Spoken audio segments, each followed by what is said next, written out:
نعمان بن بشیر رضی اللہ تعالیٰ عنہ سے روایت ہے کہ نبی اکرم صلی اللہ علیہ وآلہ وسلم نے فرمایا،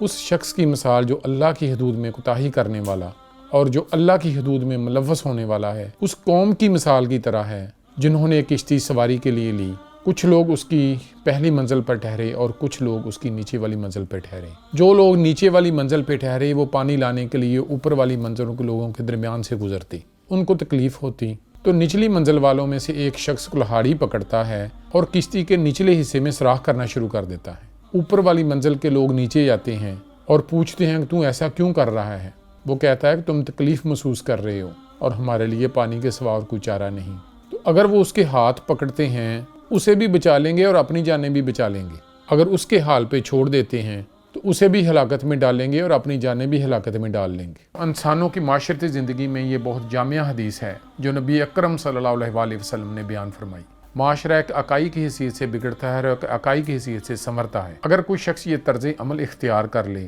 کہ غلط حرکت کرنے کا مجھے کیا، میں تو نہیں کر رہا، اور اس برائی کو روکنے کی کوشش نہ کرے اور دوسروں کا معاملہ سمجھ کر لا تعلق ہو جائے، تو وہ جان لے کہ کل وہ برائی اس کے ہاں بھی آ جائے گی، اس کی آل اولاد نے بھی اسی معاشرے میں رہنا ہے اور وہ بھی اس برائی سے نہیں بچیں گے۔ اللہ تعالیٰ نے اس لیے نیکی کا حکم اور برائی سے بچنے کا فریضہ تمام امت کے لیے رکھ دیا۔